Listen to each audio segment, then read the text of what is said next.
62201003. Saya dari program studi akuntansi Universitas Muhammadiyah Bengkulu. Kepada yang terhormat, Ibu Dinal Eka Pertiwi, SEMAK sebagai dosen pengampu mata kuliah seminar akuntansi. Pada video ini, saya akan memaparkan tugas kuliah saya yang berjudul Konsep Dasar Akuntansi. Latar belakang, akuntansi keuangan merupakan salah satu cabang utama dari ilmu akuntansi yang memiliki peran sangat mendasar. Cabang ini berfokus pada proses pencatatan, pembiayaan, dan penyajian laporan keuangan bagi pihak di dalam perusahaan, seperti investor, kreditor, pemerintah, dan masyarakat umum. Berbeda dengan akuntansi manajemen yang ditujukan untuk kebutuhan pihak internal perusahaan, akuntansi harus disusun berdasarkan aturan dan standar yang berlaku secara umum agar informasi yang disajikan dapat dipahami, dibandingkan, dan dipercaya oleh berbagai pihak yang berbeda latar belakangnya.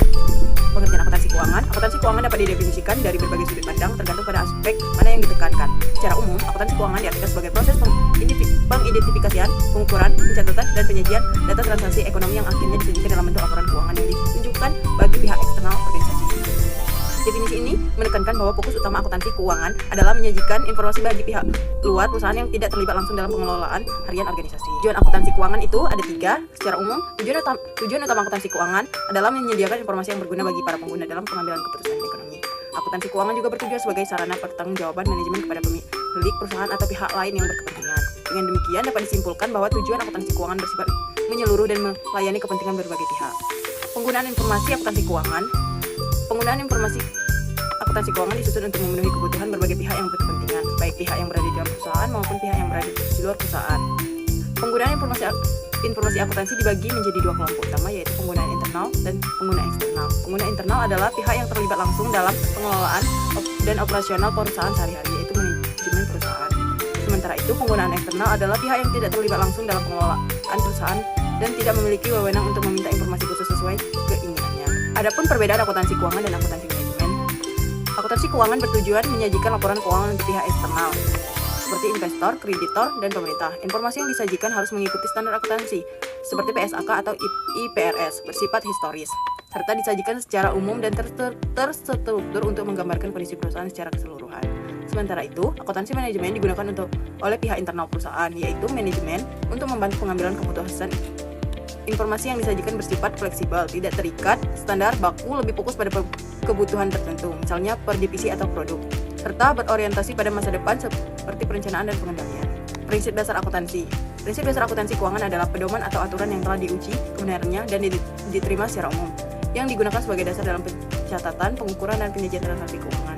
Prinsip-prinsip ini dikembangkan selama bertahun-tahun berdasarkan pengalaman praktik dan kebutuhan penggunaan informasi, sehingga dianggap paling tepat untuk menghasilkan laporan keuangan yang berkualitas. Berikut adalah prinsip-prinsip utama yang diakui secara luas, itu ada 6. Yang pertama itu prinsip biaya historis. Prinsip biaya historis menyatakan bahwa aset dicatat sebesar jumlah kas atau setara kas yang dibayarkan untuk memperoleh aset tersebut, atau sebesar nilai wajar imbal yang diberikan pada saat perolehan. Yang kedua itu prinsip pengakuan pendapatan, yaitu mengatur kapan pendapatan harus diakui dan dicatat dalam pembukuan. Prinsip ini menyatakan bahwa pendapatan diakui pada saat terjadinya penyerahan barang atau jasa kepada pelanggan, dan hak untuk menagih pembayaran telah diperoleh terlepas dari apakah uang sudah diterima atau belum. Yang ketiga itu prinsip penandingan, prinsip yang mengatur bahwa biaya yang terjadi untuk memperoleh pendapatan tertentu harus diakui dan dicatat periode yang sama dengan pengakuan pendapatannya. Yang keempat itu ada prinsip konsistensi, mewajibkan agar metode dan prosedur akuntansi yang telah dipilih dan diterapkan oleh perusahaan harus digunakan secara terus-menerus dari satu periode ke periode berikutnya. Prinsip pengukuran langkah menyatakan bahwa seluruh informasi baik yang berupa angka maupun penjelasan naratif yang dianggap berpengaruh terhadap penilaian dan pengambilan keputusan oleh pengguna laporan harus disajikan secara utuh, jelas, dan tidak ada inkonsistensi.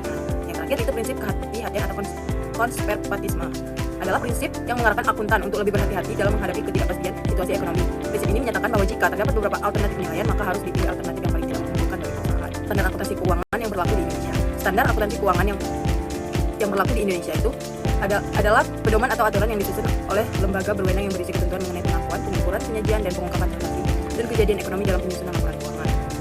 Di Indonesia, lembaga yang berwenang menyusun dan menetapkan standar akuntansi adalah Ikatan Akuntan Indonesia melalui Dewan Standar Akuntansi Keuangan. Yang terakhir itu kesimpulan.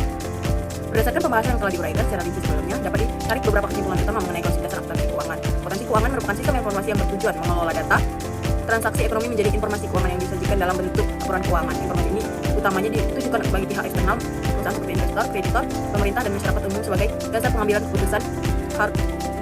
keputusan ekonomi berdasarkan akuntansi manajemen yang fleksibel. Akuntansi keuangan harus disusun mengikuti aturan dan standar yang berlaku umum agar dapat diperbandingkan dan dipercaya oleh berbagai pihak. Hasil akhir dari proses akuntansi keuangan adalah laporan lengkap yang terdiri dari 5 komponen utama, yaitu laporan posisi keuangan, laporan laba rugi, laporan perubahan ekuitas, laporan arus kas, dan catatan atas laporan keuangan. Kelima komponen ini saling melengkapi dan memberikan gambaran